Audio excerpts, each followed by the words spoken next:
I worked out, and the Catch a Lift Foundation really helped us all. Everyone that was in my group had made great strides from it. I feel good. And like Cal's program is a big part of that, and all that different stuff with the Coach's Corner and having coaches or having different things. Use all of it. Whatever you need, use it to get you to where you need to be. Thank you for tuning in to the Catch a Lift Fund's Coach's Corner podcast. We hope you enjoy today's episode and will consider supporting the Catch a Lift Fund and the veterans we serve. Visit our website for more information about our programs at catchaliftfund.org. If you are experiencing a mental health crisis or suicidal thoughts, please call 988 or the Veterans Crisis Line 988, followed immediately by the number 1. The views and opinions expressed during the Coach's Corner podcast are solely those of the individuals involved and do not necessarily represent those of the Catch a Lift Fund. The Catch a Lift Fund does not verify or warrant the truth or accuracy of statements made during the podcast, and statements therein are not to be construed as an official policy or position of the Catch a Lift Fund.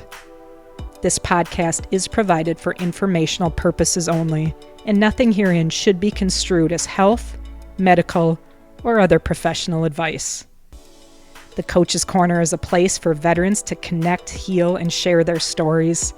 I'm Melissa Luke, the host of the Coach's Corner podcast.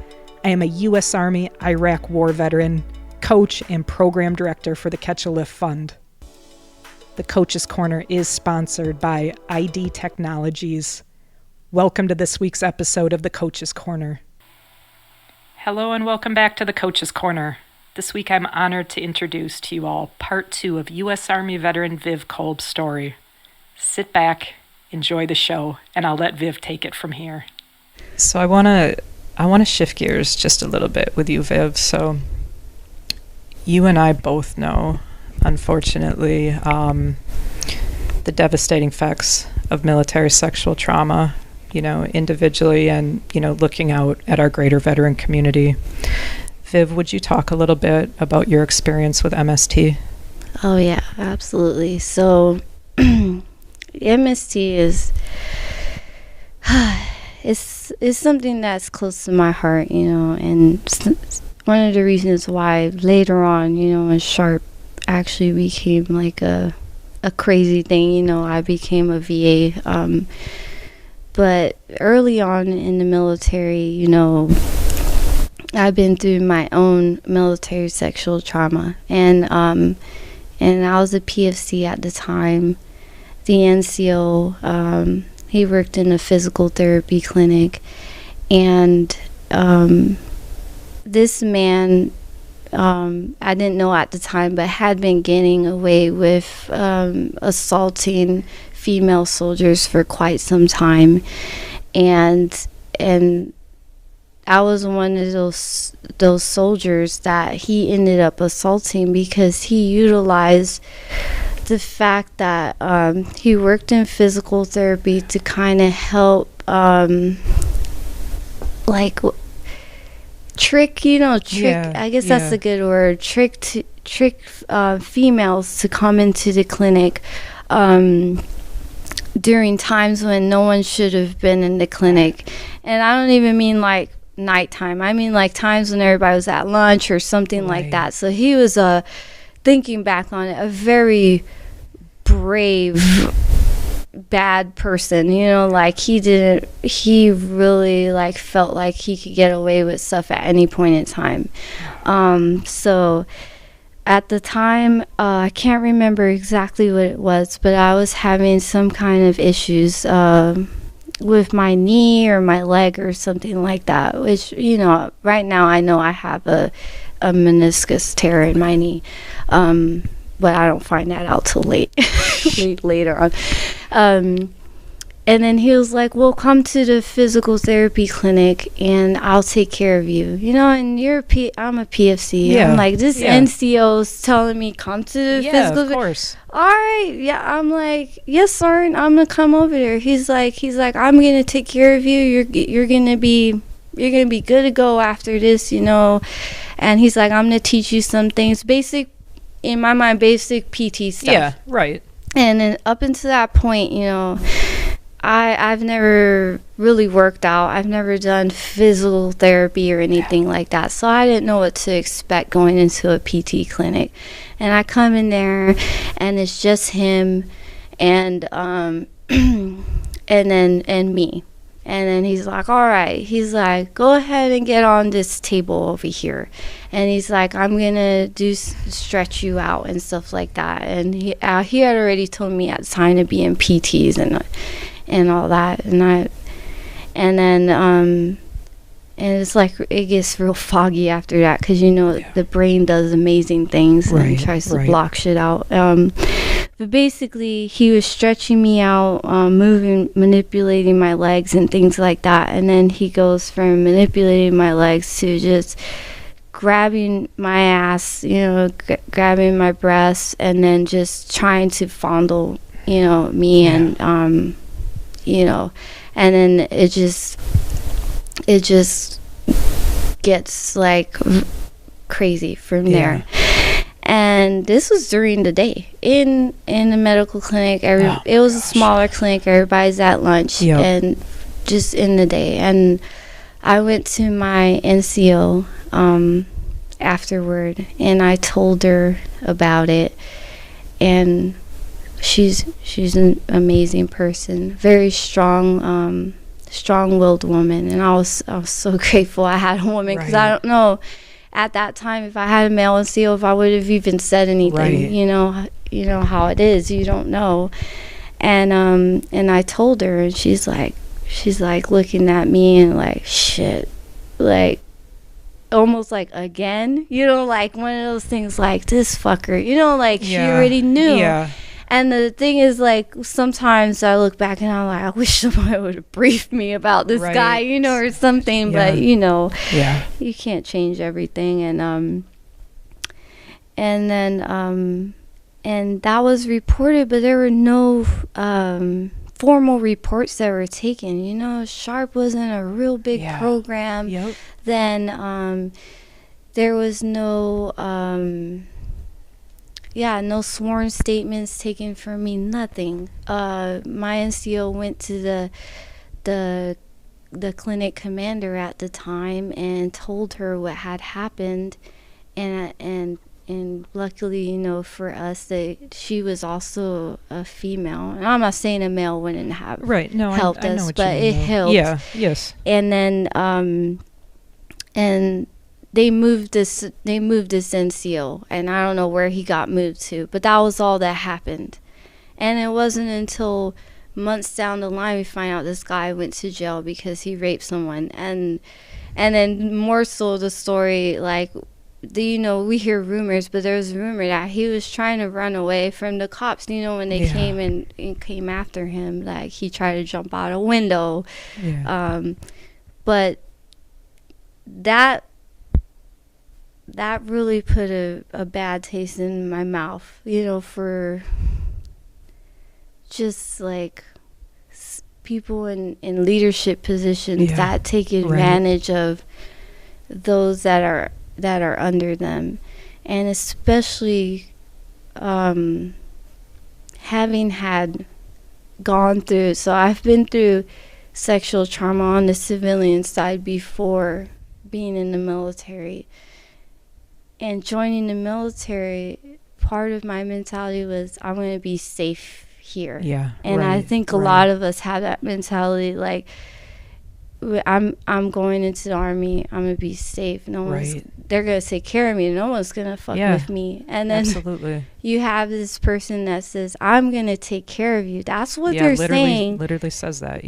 I'm going to take care of you, and does the complete opposite. And you're like, why is this even happening? And why are you doing this to me? Like, I'm wearing the same uniform you're wearing, you know, and I'm a subordinate to you, you know, and it's so many things wrong there. And you're in the medical field, and in the medical field you're supposed to give a shit, about people and take care of them, and just in being another soldier in general, you're supposed to care about your brothers and sisters. And then it really hit me then. And after that, I went through a period of deep depression. And I did not take care of myself. I went out one night, and this is the same duty station, and I know someone put something in my drink, and I was out with other soldiers, and I know this happened. And I came home, or went back to the barracks, and all I can remember is flashes of things. I cannot remember everything, but I do know something had happened, and there was someone else there. And I have flashes of like another person's like hands being on me, another person, I don't even know who that person is, but like I also remember like that person making me vomit, because I think at some point they maybe thought they had killed me, with whatever they gave me. I remember them putting their hands down my throat and making me vomit. And that's all I remember from that. I don't remember anything else. And I couldn't even tell anyone who did it. Like, I knew who I was out with. I knew we were out with soldiers, but I couldn't tell you which one of them. And that whole time I was there, like, I was just looking around at all the males, and I didn't trust anybody. Like, it's like you didn't know who did what, and you're like, it could have been this guy, could have been, and just having that feeling, like, the whole time, it could be the person I'm fucking working with, for all I know. And that put a big distrust, like, just in my mental psyche for males, just in general, for a very, very long time. It affected a lot of my future relationships. I've been divorced twice, and just having those issues and those flashes that come back, whenever someone touches you, and they don't tell you they're going to touch you. It's like, hey, don't fucking touch me. Like, don't touch me. I don't want to be touched right now. And it makes relationships hard, because you do always suffer with that kind of level of physical and mental distress, even when you want to trust someone. Absolutely. It just kind of stays there like an open sore, and then it does. And it stings, and you're like, don't touch that part of me, don't touch it, because it still stings, and that sucks, and I hate that. I wish I could just take it away and kind of like do a mental / physical reset and just be, happy, and not that I'm unhappy, but to just not feel that feeling in the pit of my gut, even when someone I love, touches me. I don't like getting that feeling. It's an absolutely horrible feeling, and you and I have talked about this a little bit, and I think one of the most devastating things about military sexual trauma in general, right? It doesn't matter if it did happen in the military on the civilian side. So sexual trauma in general, it doesn't go away. And not only does it not go away, it has such a far-reaching effect on your entire family, your spouse, partner, the way you interact with them, the way you conduct yourself. And it's incredibly difficult to navigate, like, even under the best circumstances in a relationship. Absolutely. Viv, what would you say to anyone listening that's experienced sexual trauma, and they're really in a bad place and struggling to kind of pull out of that? It wasn't your fault.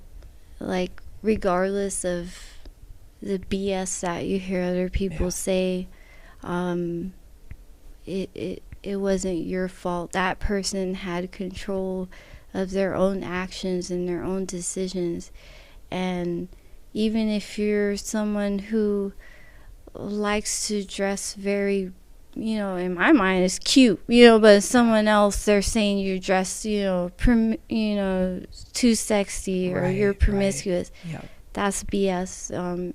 It's not your fault. You never deserve to be treated in a way like you don't have a choice in how you're treated. And no one deserves to touch you without your permission. And it's just not right. And if you do have the strength, to report that person, try to do it, and make sure they stop doing it to other people. 'Cause I know sometimes it's hard. You get scared, and the sad part is, that person is probably gonna keep on doing it, and we've definitely seen that time and time again. But try your best, to get that person out of that position, and just stay strong. Just keep in mind that you're deserving of love. I think that's another thing that is a struggle. Yep. Like, you feel like something like this happens to you, you don't have much value. Yeah. But you do. You have value. You deserve love. You deserve to be touched the proper way, and to be treated the right way. Yeah.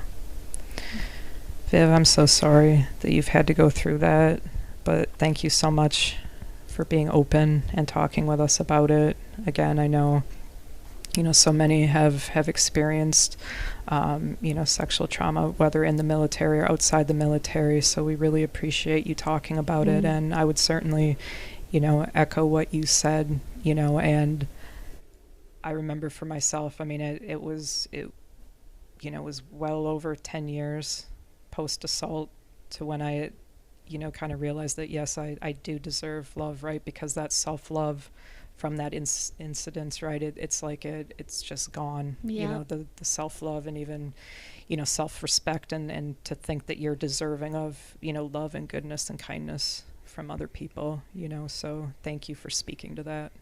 Exactly, yeah. Viv, talk to us a little bit about your time post-service. So getting out of the military was definitely a struggle.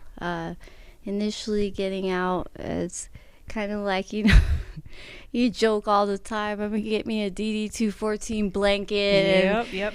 And you tell all your friends, oh, where you at, PC? Haha, I'm still sleeping. Yeah. And that wears off real quick. Yeah, that DD-214 blanket don't keep you warm very long. Yep. Couple months into it, you're like, oh, man, shit. What's going on? And I definitely feel like I suffered like a post-military depression. Like you kind of like get so, ingrained into, that lifestyle and just having that structure in your life and having those battle buddies that are you have these friends who are major friends, like you always have somebody, you always have a battle buddy, and then now you're out on your own and you start working a civilian job, and half of them people, they don't want to be your friend.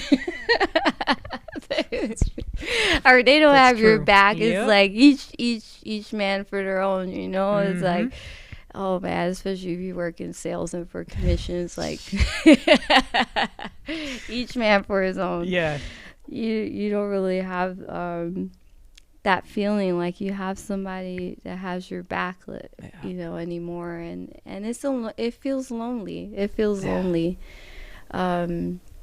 You kind of feel like you kind of got torn torn away from your family. At least that's how I felt. Yeah. And when I ETS'd, it was like the day was so uneventful, so shitty. Like, you just go out there, you sign out, of your unit, and you sign out of base, and it's like, all right, thank you for your service, have a good life. And you're like, that's it. There's no like confetti going on. There's no, it's like 12 and a half years, and hey, have a good day, Yeah, it's just a door closing. Yeah, right? That's it.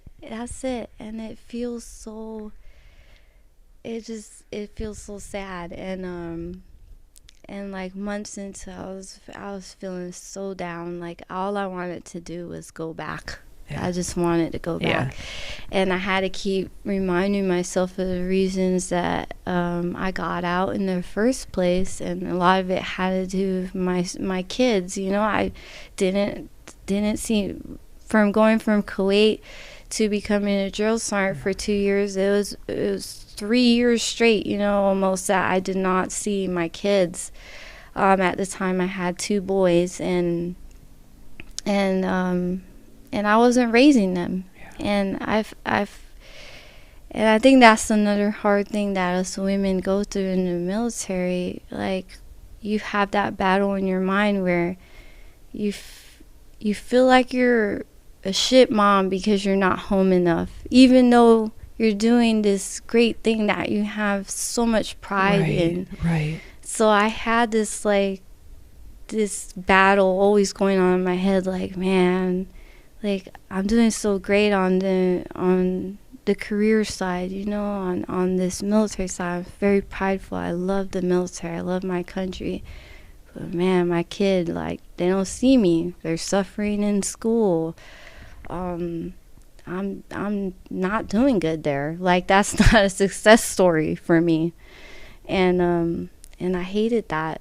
I hated that feeling that I wasn't able to be a better mom to my kids. And then I got out. And so I had to keep telling myself that every time I had that feeling, like, I miss the Army, I miss, the organization, and I miss serving. I had to tell myself, hey, you got out because it's time to serve your kids now. That's the next chapter. Right. And it takes a while because you're so institutionalized. You're like, serving your kids weirdly doesn't feel like you're doing something big enough. I get that. It's so weird. And it's like, your kids, it took me a while, like, your kids are your legacy. It is a big thing. It is a big thing. It's very important, but it's so hard when you first get out to feel like that's big enough. And so I battled that. I was very, very sad and depressed. What helped you see that full picture with your kids? Definitely seeing my oldest son go from failing almost all his classes to passing. Just that, like we talked about earlier, the transformation. And then, like, knowing that, it's because I'm home more, and that was the impact of it, just that difference in his life, just having his mom finally around. It really helped and kept him, on that right track, so he could keep passing and keep going to the next grade. Because, oh man, I would have really felt like terrible if my son didn't make it to the next grade. Like, Viv, what the hell are you doing? You're a drill sergeant. You're training all these soldiers. You got a platoon of 60 freaking trainees, and your kid is redoing the fucking third grade, or whatever. It's like, come on now. Oh, shit. that was a no-go. That's a no-fail mission. Like, boy, you are going to get through school and get a diploma. Oh I love it. This is a no-fail mission. I love it. Yes, that your kids are no-fail mission. I love that. Oh my gosh. so that helped get me out of it. And what also helped, I started working for a police department in Alaska, and being around other, people that serve in that capacity, serving their community and serving their country, it made me feel home again. Yeah. So I felt home. So now, my son's doing better. I feel like I'm around the type of workforce that makes me feel like I'm home. That was very helpful. Yeah. That was the longest civilian job I kept to that point. Was it? Because everything else was like, nope. Yeah. Like, I can't stand this, or, this isn't for me. I just feel like people don't care about other people. It's just that it was rough.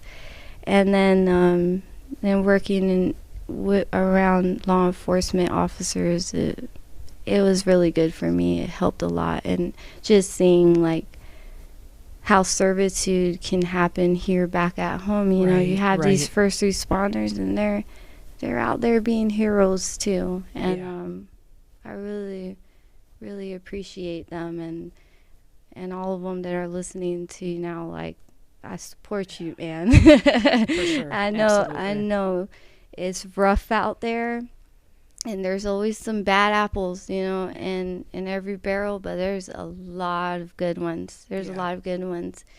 And I support you guys, and I appreciate everything that you guys do and see every day, and have to go back home, take care of your families too, and they see some crazy things. Yeah, they absolutely do. Yep. They absolutely do. Absolutely.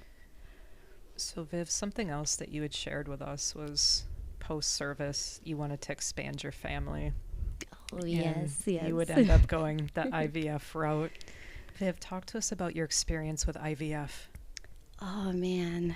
IVF. Woo. Well, besides IVF being extremely expensive. Let's get that out of the way right up front. Let's get that out the way. Which, by the way, thank you, Fairbanks Police Department, Alaska, because that's how I saved all my money for IVF. Yeah. You guys pay good. I love you guys. I miss you guys.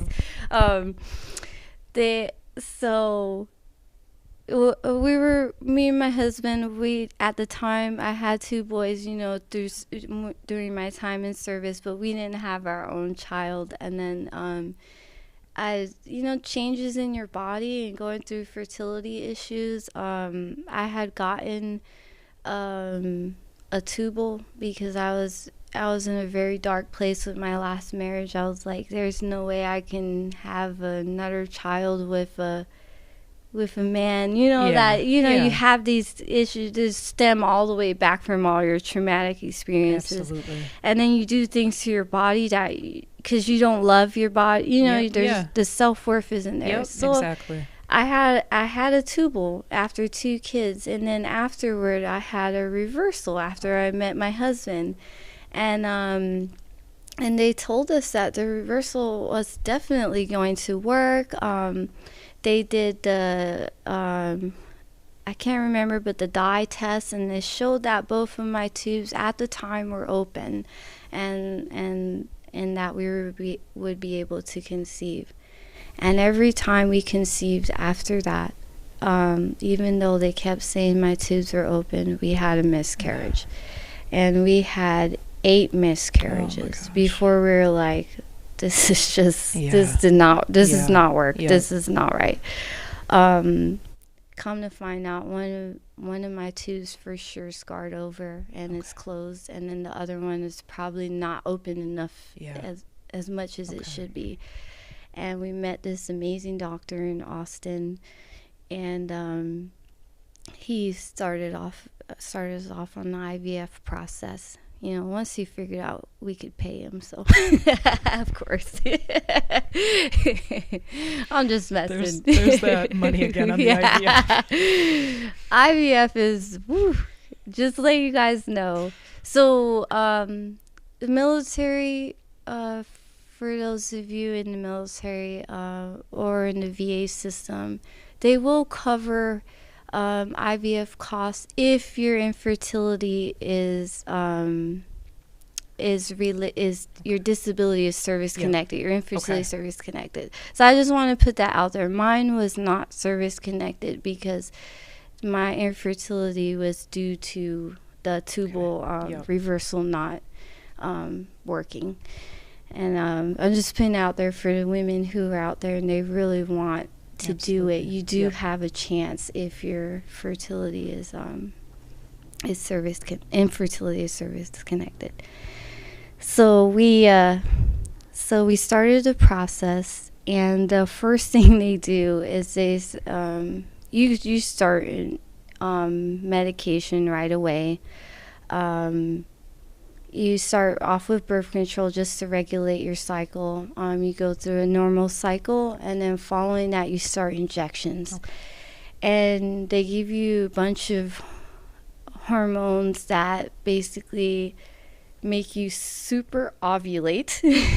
So, for most of us women know the process of ovulation, but you're basically creating all these eggs, and normally you only create one, and you have one chance to conceive every month when you ovulate. Now with this medication, you're creating numerous amounts of eggs in your ovaries, and then so that's one of the injections. It makes you super ovulate, and then the other injection keeps the egg from coming down through the tube, so they just sit there and they grow and multiply.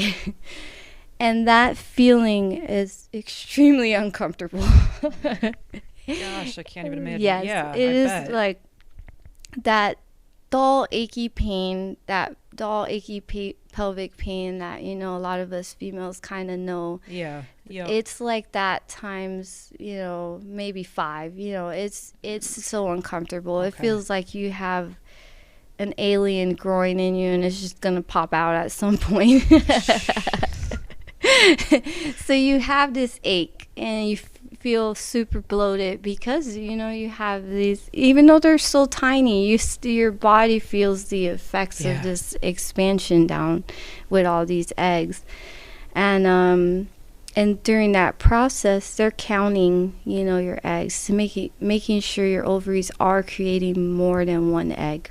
And so he counted, by the end of that cycle, they do it for several weeks until they feel like your eggs are matured enough and that you have enough. So they have everything is very methodical.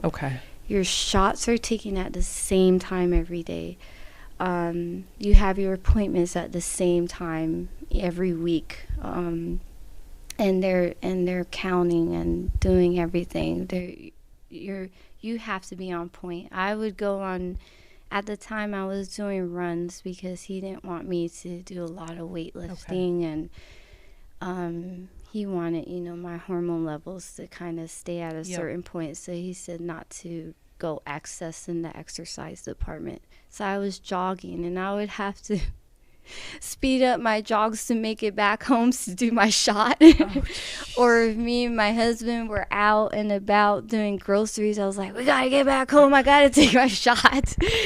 And the first shots are abdominal, so you're sticking this needle into your stomach, and that's where you're doing that one. And then he counts the eggs, and then they kind of warn you about the attrition rate. And they're like, we'll count the eggs, and I just want to warn you, when we retrieve them, there's always an attrition rate from when you get the eggs to when they are fertilized. And you hear all these horror stories. For anyone going through IVF, I just want to give you guys hope. But you hear all these horror stories that there's women that would have like 25 matured eggs, but when they retrieve them and fertilize them, they end up with 1, and it's the attrition is scary. So he counted a little over, I would say, I think 22 for me. And then I went in for a retrieval, and then right off the bat, we went down to 16. And then and then they have to give the eggs 5 days to get fertilized, or not 5 days, but they let the embryos mature for 5 days to get fertilized, and some of them won't fertilize at all, and some of them will, but they won't get past a certain marker, so they can't transfer them because you would basically lose that embryo. And then from the 16, we went down to 7. 7 of the eggs got fertilized and became embryos. And then we opted for genetic testing, which is an additional cost, but we wanted to make sure, because we didn't want to go through another miscarriage. Right. Yeah. And if your embryos have certain genetic abnormality, I can't even say that word. Abnormalities, thank you. You will automatically have a miscarriage. That's the way your body kind of processes that. So we opted for genetic testing, which told us if any of them had abnormalities, and also told us the gender, which it's going to be a funny part after this. And of the 7, 3 of them had abnormalities. So that left us with 4. Okay. So that was good. That was really good. Yeah. Like, compared to other stories where people are just down to 1 and that's their only chance, 4 was an awesome number. And of those 4, they were all boys. Really? So all we have are, right now, frozen are 3 male embryos. And I already had 2 boys at this point, and I was like, well, there goes my chance of getting a girl. That's out the window. It was funny. We had 1 female embryo, and she was the one that had one of the abnormalities. So it's okay. It's just I was meant to be a boy mom. That's what that told me. Yep. Oh So my gosh. Wow. So we had 4 male embryos, and then they grade them like, this is the highest grade embryo, and we picked our highest grade, and then they set a transfer date, and then COVID happened, the shutdown, and oh my gosh, what timing! I know, it was interesting, and at that time, he said he couldn't do any. It wasn't really an invasive procedure per se, but they couldn't do a procedure where any equipment went into the body during the shutdown that was elective. Okay. So only, at the time, because they were running out of masks, gloves, all that crazy crap that was going on. So he's like, we're going to have to hold off. So the embryos kind of stayed frozen for a few months. And then, because being in the wonderful state of Texas, they opened back up pretty quick. So that was our saving grace. A few months later, the state of Texas opened back up. It was like, hey, keep doing what you guys are doing, and then we got our transfer date, and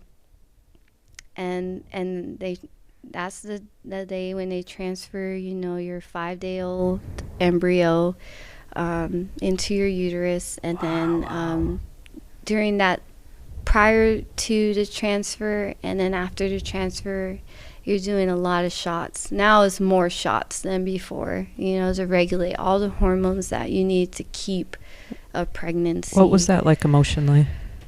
That was very scary, because you hear about the transfers and then about the miscarriages that happen after, or the transfers that don't take, and it was like, it was a mind, game. So I went in there, and you're always looking for signs, because when you're in that IVF community, there's always people telling you what signs to look for. I'm sure. Rainbows and things like that. I'm sure. And I'm always looking for signs from God, and things to tell me that it's going to be okay. And it was pretty funny that day of the transfer.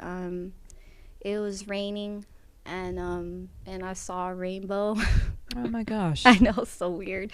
And I was like, really? this. For real? I Like, was yeah, like, really? you're telling me this is gonna happen. So in my mind, I was like, yeah, this is gonna happen, you know. And then so he did the transfer, but now I had to wait 2 weeks before I did the pregnancy test. Still doing my shots and everything, but not knowing if it took. And then of course they tell you not to test at home, but you know what do we all do? We always buy tests, and I was over there like, man, I'm gonna test like the day before I go into the office because I don't want to cry at the doctor's. I've already cried at so many doctors' office. I say if I'm gonna cry, I'm gonna do it before I go in there. That. I'm tired of crying in front of these doctors. You know, I want to cry at home with someone I care about. And and I started testing, and the first couple of tests, nothing. And I was like, fuck. Like, oh shit, dude. I was like, why'd you show me that rainbow? You know, you're all talking to yourself, and I'm already psyching myself out. And then I had some slight spotting, and I was like, this didn't work. It didn't work. And then it stopped, and I was like, maybe it did work. And then I tested the day before I went in, and it was positive. It was a light one, and I've had that before, so I was like, okay, don't get your hopes up. Let's just keep doing the meds, keep doing everything on time. And then, you know, I went in, they did the labs. They're like, all right, we got to keep doing these labs, make sure that your HCG levels continue to rise before you get, you know, your hopes up. And then I was scared to death because I've been to the doctor already where I had levels that rose and then dropped back down. So the rising part wasn't enough for me. You're mentally nothing is enough until I was at the point until I see this baby's heartbeat on the monitor. And that's what it took. It wasn't until that week where I saw his heartbeat. And that was it for me. That was it. I was like, oh man, he did it. I can't even imagine what that must have been like for you and your husband. For my husband, he was still scared. He was still scared because, you know, we forget, you know, they go through an emotional turmoil too, you know, going through that, like, I'm going to be a dad. No, I'm not going to be that. And he was going through a lot. And sometimes I negated that. I didn't think about that. I'm like, you know, my body is the one going through these ups and downs, but he was going through an emotional up and down. And it was hard on him too. But man, when as the baby started to grow and we finally got off the shots and the meds, it started to get more real. He started to kick, and then we were like, we made it. We made it. Wow. And then it was birthday, and then and that was a whole crazy old story. I mean, my contractions started, my water broke, and then my contractions just stopped. And I was like, what is going on? I was like, first, I've never had a water break before. In my other 2 pregnancies, they had to break my water. And my contractions never stopped. And they're like, hey, your contractions have stopped, and you're not dilating, and you know, but your water broke, so we have to get this baby out of here. And and they gave me Pitocin, and that is extremely painful. At this point in time, I hadn't gotten the epidural yet, so now I'm getting these contractions like hard as I don't know what. Like, I was screaming. And I'm not a screamer. I was like, y'all trying to kill me. I told the nurse straight up, I said, you're trying to kill me. My husband thought that was funny. It wasn't funny to me at the time. I was like, hey, lady, you're trying to kill me. And we couldn't get him out. And every time I would push, his heart rate would drop. It kept dropping. And I was like, I'm going to lose this baby right at the end. In my mind, you know, your mind's going through and like, I mean, and my husband's, he tells me later, like, yeah, we thought we made it this far, and then we're in this labor room, and we think we're gonna lose this baby. Come to find out, our son had the cord wrapped around his neck. So every time I pushed, it tightened around his neck, and his heart rate would drop. So when they had to get the forceps out to get him out because he was not coming out properly, and when he came out, he was blue. He wasn't crying. I was scared to death. Yeah. And they put him on my chest, and then he started crying, and he coughed it up, and I was like, oh, thank God. Wow. And I was like, you already started off scaring your mama. Wow. He started off, with a bang, and I was like, man, you are meant to be, buddy. You're meant to be. For real. But yeah, he started off with a bang, and now he's just the most beautiful, joyous little guy. He's such a beautiful little boy. He's so beautiful, and I'm really pissed off because all that money I spent and all those shots, and he looks just like his dad. He doesn't look like me at all. It's like all of that, and you look just like your freaking dad. Oh, that's I was like, he stole his dad's face, and I'm like, I did all this work, and look at you, you're a twin. But no, he is such a blessing, and and having had gone through that experience is just even more of appreciation of my other boys, and just having these children in your life. It's not like having kids is not a guarantee, it really isn't, and I'm more grateful of it, and I'm more understanding of people who have had their difficulties, and and I understand more of like what they've gone through and the losses and how it affects them. So try not to give up hope, and then right after,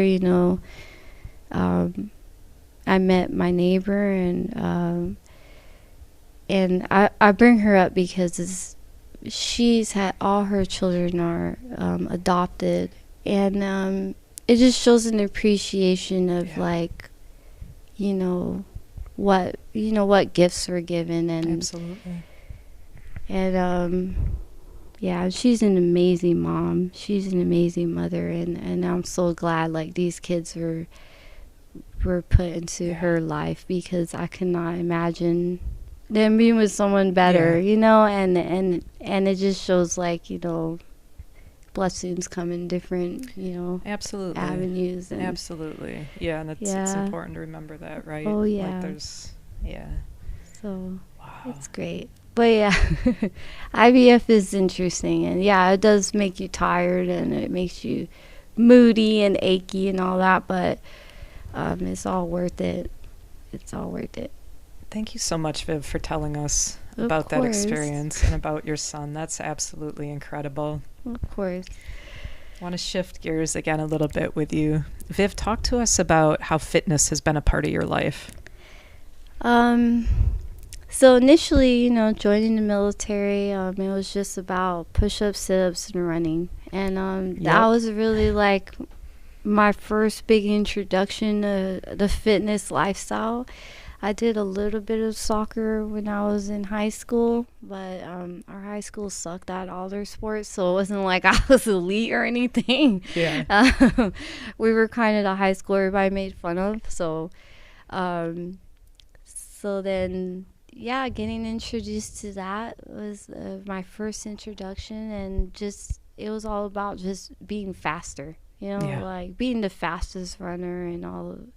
And just getting your 300s on your PT test, and then this is gonna be funny.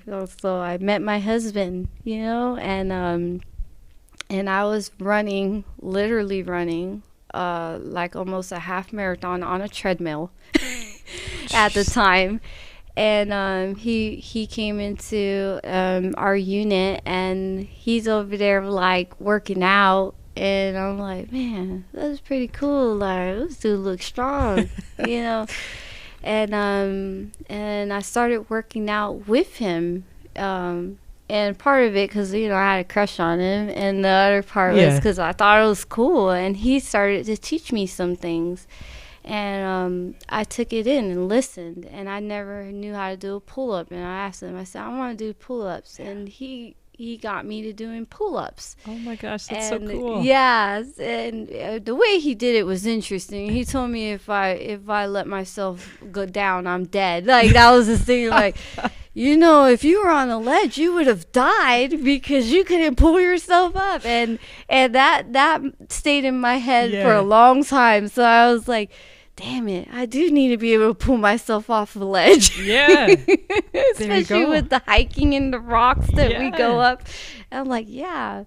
So that was like my start of it. I was like, all right, I could do pull-ups, I could run, I could do that. And then it just kind of it grew into its own monster from it does there. Right. Yeah, it grows into its own after monster. that, you just want to learn everything. Yep. And then having 2 kids already, and wanting to like get your body kind of in a shape that you actually love again, and that was a big thing. And then once I learned that cardio's not the only thing that can help shift the way your body looks. I had to learn that too. I had to learn that. Yep. It's like, because I look at some pictures back then. I was skinny, but I was skinny fat. Yep. Same. Yep. Same.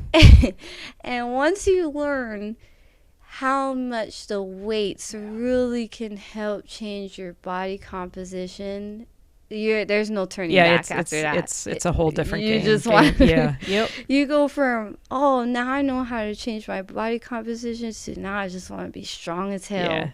And you just get addicted to that. And it's such a cool progression to go that's through an experience. Where it goes from there.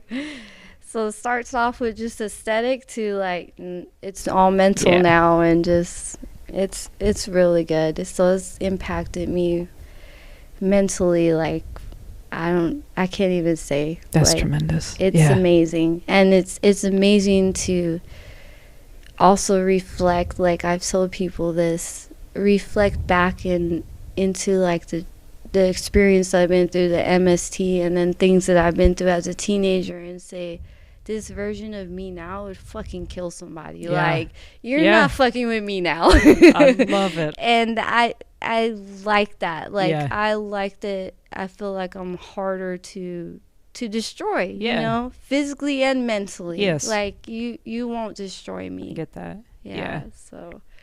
Oh my gosh, that's so damn cool, Viv. I love that. I love that mindset with it too. I get that. I feel that very much. Oh yeah. I think a lot of us women, you definitely want to use fitness to like empower you. Like, don't just think about the aesthetic part of it. Like, you don't want nobody to mess with you. Yeah. Just be tough. Heck yeah. Yeah, it's been the most empowering thing I've did in my life is weight training and just the broader pursuit of strength, right? The empowerment that's came out of that it's been everything. Exactly. Heck yeah. Viv, talk to us about coaching veterans at Catch a Lift. Oh man, that's been so cool because like working, as a trainer in the area that I'm in, I still haven't gotten like special population very much, and then being part of Catch a Lift and getting these amazing people who've like sacrificed so much, who might be struggling mentally, have those mental wounds, or even like, amputees and things like that. And they still want to get stronger. They still want to pursue like this healthier lifestyle. They're actually they're motivating me. Yeah. I feel like Oh, more absolutely. than I'm motivating them. Yeah. And I think that's what I really love about it. It's like they don't even realize how much they're motivating me. Like someone that I'm coaching now, I'm not going to say, their name, but they're an amputee and they want to get better at specific movements. And I'm like, man, I'm not even good at that movement. Like, what the hell? Like, you guys, those veterans are just, it's just amazing. What an amazing group of people, in this world. Like, they've already sacrificed so much, and all they want to do is get better. They want to become better people still. Like, you are a good person. Look what you did. And they're like, nope, I want to be even better. Yeah, and I love that. It's very motivating, and I love that Catch a Lift does that for them. I love it. Yeah, it's a beautiful process. It's a beautiful process, and like I said, it's been an absolute pleasure and honor getting to watch you come on the coaching team these past few months and watching you grow in that role, and seeing you and doing, looping us back to, what we talked about early in the conversation. We're talking about you as a drill sergeant, right? I mean, I know it's obviously different, right? And I'm not trying to compare, our 8-week wellness program to boot camp, right? But at the same time, you're getting an individual, and, you need to approach it, right? This is where they're at, not where I think they should be at, right? Mm-hmm. And then guiding this person, mentoring them, leading them through this 8-week process, as various challenges, come up, obstacles, good or bad.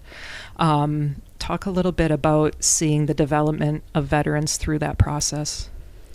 I think seeing the development is amazing. Like, a lot of them, they have that sense of, well, I won't say sense, they have the discipline. They have it. It's ingrained in them, from what they went through.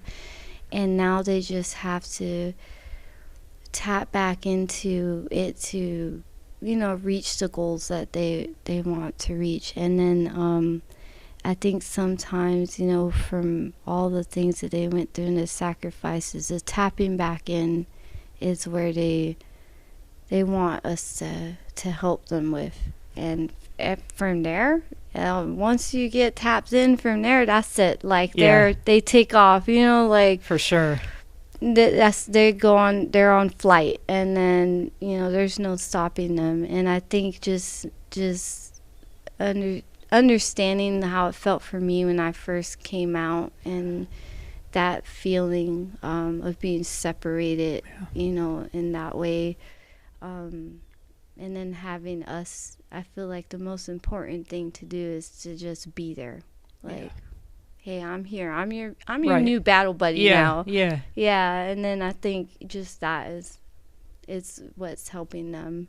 That's tremendous. Yeah. Absolutely tremendous. Viv, I have one last question for you today. Yes. What does it mean for you to be leading from the front as a Catch a Lift coach? Ooh, I like that. Leading from the front. For me, of course, leading from the front is always like, leading by the example. I can't tell someone to do something I don't do myself. If I'm not pushing through hard days, how am I going to tell someone else to push through a hard day? And then also, like, being compassionate enough to understand, like, there are hard days that maybe you can't push through. Like, you just need to feel the emotions of that day, sit in it, lean into it, and let yourself kind of heal from that, and then push, the next day. And I think that's important, because I can't just tell someone to forget, everything that they went through and that they sacrificed, and just omit that experience and tell them, hey, just do what I'm doing, Like, no, I don't think it quite works that way. So I think leading from the front is definitely having that ability to understand that everyone is on a different journey and path, but you want to see them all get to the same destination, but just not quite the same way. Right. Like, Yeah. you understand that not everybody's is gonna have the same path, but you want them all to get to the same place. Well said, Viv. Yeah. Viv, thank you so much for sitting down with me today. It's been an absolute pleasure and an honor to talk with you. Thank you so much for coming on, sharing your story and your light with us all today. It's been absolutely fantastic. Thank you so much, Melissa. Absolutely. That's it for this week's episode of Coach's Corner. We will return next Wednesday at 1 p.m. Eastern Time with another new episode. Thank you again, Viv, for sharing your story and your light with us all. Huge thank you to Henry Pomper, Lynn Coughlin, and Kaylee Nasiri, and the entire Catch a Lift team for all you do to push our mission and this show forward. Until next week, keep it real and stay Cal strong.